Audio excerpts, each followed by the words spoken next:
दोस्तों आखिरकार वह समय आ ही गया कि पाकिस्तान पर बड़े हमले का आदेश दे दिया गया है।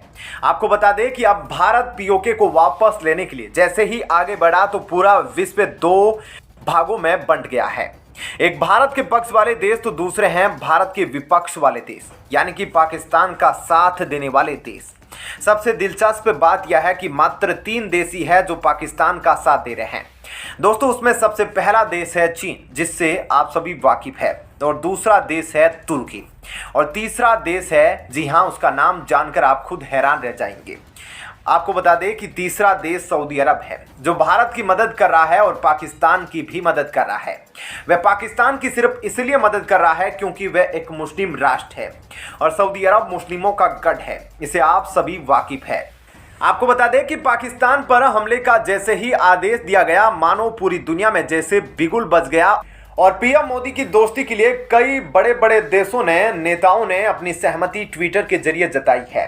अब आपको डिटेल में बताते हैं कि तुर्की कैसे मदद कर रहा है पाकिस्तान की। तो तुर्की ने पहले भी कश्मीर में अपनी सेना भेजकर हिंसा करवाई है और यह किसी से छुपा नहीं है। दोस्तों यह भी किसी से नहीं छुपा है कि तुर्की भारत के खिलाफ रहता है और वह एक कट्टर मुस्लिम विचारधारा वाला देश है। लेकिन इन सब के बीच पीओके में उसका हस्तक्षेप करना कितना भारत एक्सेप्ट करेगा, वह आप कमेंट बॉक्स में बताइएगा। लेकिन अब डिटेल में आपको बताने जा रहे हैं कि तुर्की सेना को पाकिस्तान में पीओके में क्यों बुलाया और क्या कुछ चल रहा है, थोड़ा सा आपको डिटेल में बताते हैं। दोस्तों हाल ही में रिपोर्ट में ऐसा दावा किया गया है कि पाकिस्तान सी पैक प्रोजेक्ट के बहाने पीओके में तुर्की की सेना को भी बुलाना चाहता है। आपको याद होगा कि कुछ समय पहले खबर आई थी कि तुर्की अपने भाड़े की सेना को कश्मीर भेजकर वहां पर हिंसा फैलाने की कोशिश कर रहा था। तुर्की के इन लड़ाकों का सैन्य संगठन सादात कहलाता है, जो कि भाड़े के विद्रोहियों का एक समूह है जो तुर्की, सीरिया, लीबिया समेत कई देशों में जिहादियों को प्रशिक्षण देने का काम करता है। इस समूह में बड़ी संख्या में तुर्की के रिटायर्ड सैनिक भी शामिल है और यह मुस्लिम देशों के हजारों लड़ाकों को मिलकर एक इस्लामिक देश बनाने की कोशिश में जुटा हुआ है। ऐसे में अब पाकिस्तान पीओके में सादात को एक्टिव करना चाहता है।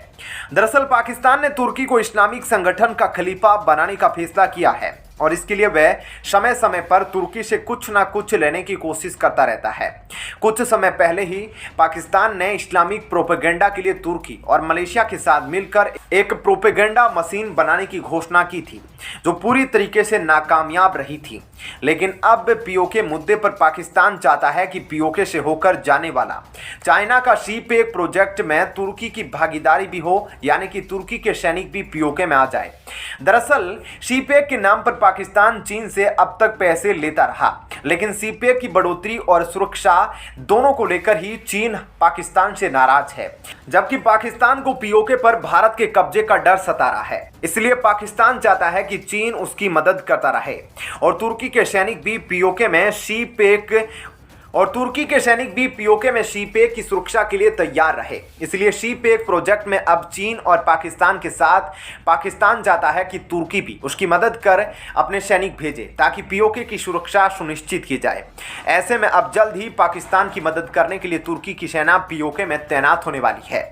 दोस्तों ऐसे में इस खबर के बारे में आपकी क्या राय है, हमें कमेंट करके जरूर बताएं और साथ ही इस वीडियो को ज़्यादा से ज़्यादा लाइक और शेयर जरूर करें। दोस्तों पीओके मुद्दा अभी पूरी तरह से हलचल में है, क्योंकि न केवल भारत की आर्मी पीओके के बॉर्डर के पास ट्रेनिंग ले रही है, बल्कि यूरोप, रूस, इजराइल जैसे बड़े देश भी भारत के समर्थन में आकर वहां पीओके बॉर्डर और भारत के बॉर्डर के समीप भयंकर ट्रेनिंग कर रहे हैं। लेकिन इन सब के बीच टाटा ने पीएम मोदी के पक्ष में एक ऐसा ऐलान किया है जिसने पाकिस्तान को हिलाकर रख दिया है। बता दें कि टाटा के बारे में जब पाकिस्तान ने 26/11 ताज होटल पर हमला किया जाने वाला था, उस समय भी टाटा ने पाकिस्तान से कोई भी मदद लेने से इनकार किया था। लेकिन दोस्तों उस समय कांग्रेस सरकार विवश थी। लेकिन अब मोदी सरकार के लिए टाटा ने पीओके को वापस लेने के लिए अब हाइड्रोजन इंजन वाली मिसाइल तैयार करने में मदद करने का ऐलान किया है।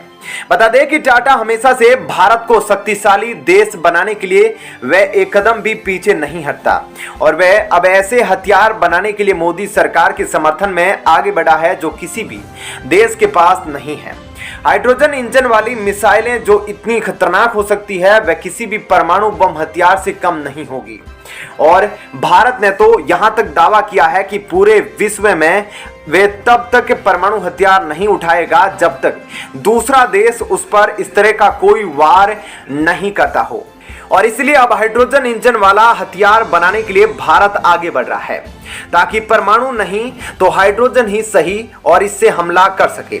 दोस्तों अब आपको एक और चीज बताने जा रहे हैं जो टाटा ने इन सब के अलावा भारत के नागरिकों के ऐलान में किया है, और वह है हाइड्रोजन इंजन वाली बस जो हर इंसान के लिए फायदेमंद होगी। तो सबसे पहला पार्ट तो हमने बताया कि कैसे टाटा हाइड्रोजन इंजन वाली मिसाइल में खर्च करेगा, और अब बताते हैं एक और ऐसी खबर जो भारतीय आम नागरिकों के लिए टाटा ने तोहफा दिया है, जो भारतीय आम नागरिकों को टाटा की तरफ से तोहफा है।